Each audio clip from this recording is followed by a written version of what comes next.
যে আজকের যে ঘটনাটা হয়েছে এটা আমাদের সমাজে অহরহ হয়ে থাকে। না হয় আজকে 10 ঘন্টার জন্য হয়েছে, কিন্তু আমাদের সমাজে এটা আমাদের হানাফি মাযহাবের মধ্যে অহরহ এই ঘটনাটা ঘটে থাকতেছে।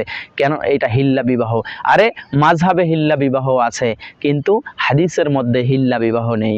এজন্য কোরআন এবং হাদিসকে আমাদেরকে অনুসরণ করতে হবে। কোরআন এবং হাদিসের যে ঘটনাটা হলো, এই ঘটনাটা হলো নিছক একটা ব্যভিচার, নিছক একটি জেনা। কেননা বিবাহ কখনো 10 ঘন্টার জন্য সাব্যস্ত হয় না। বিবাহ কখনো 1 দিন 2 দিন 5 দিন 7 দিনের জন্য সাব্যস্ত হয় না। কেননা ইসলামের প্রথম যুগে মুতা বিবাহ ছিল সাময়িক সময়ের বিবাহ। এটা ইসলামে রাসূলুল্লাহ সাল্লাল্লাহু আলাইহি সাল্লাম এটা নিষেধ করে দিয়েছেন। ইসলামের মাধ্যমে তা নিষেধ হয়ে গিয়েছে। সাময়িক সময়ের জন্য কখনো বিবাহ হয় না। হিল্লা বিবাহ ইসলামে জায়েজ নেই। তবে আপনি বলবেন যে একটি আয়াত রয়েছে, হ্যাঁ, সূরা আল বাকারা 230 নম্বর আয়াতের মধ্যে যেটা বলা হয়েছে সেইটার আমল কিন্তু আজকে আমাদের সমাজের মধ্যে নেই। হ্যাঁ, একবারেই তালাক দেওয়া হয়েছে, ঠিক আছে। এখন আপনি বলবেন যে কোরআনের আয়াত বলতেছে হিল্লা বিবাহ করা যাবে, আবার হাদিস বলতেছে যাবে না, তাহলে তো আর হইল না। তাহলে কোরআন এবং হাদিসের মধ্যে কন্ট্রাডিকশন হলো না? কখনোই কন্ট্রাডিকশন নয়। ইমাম শাফিঈ রাহিমাহুল্লাহ তিনি বলেছেন, যদি কোরআন এবং হাদিস বুঝতে গিয়ে তোমার যদি কোনো মনে হয় যে এইটা আরেকটার বিপরীত, কোরআনটা হাদিসের বিপরীত, হাদিসটা কোরআনের বিপরীত হয়ে যাচ্ছে, তাহলে তোমাকে মনে করতে হবে যে তোমার জ্ঞান, তোমার ইলম এখনও সেই পর্যন্ত পৌঁছতে পারেনি।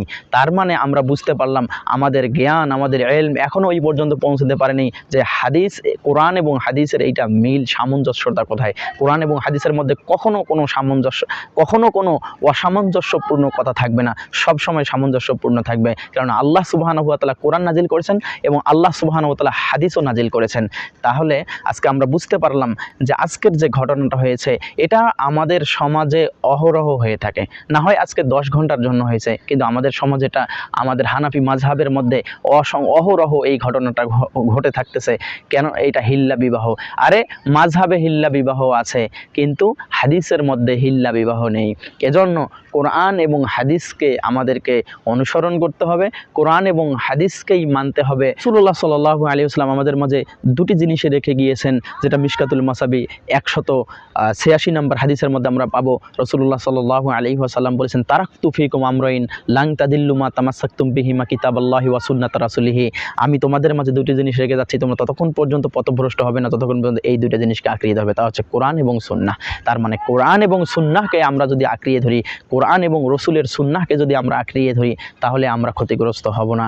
তাই আসুন আমরা হিল্লা বিবাহকে বর্জন করি। হিল্লা বিবাহ নিঃসন্দেহে একটা হারাম জিনিস, ব্যভিচার, জেনার একটা অন্তর্ভুক্ত।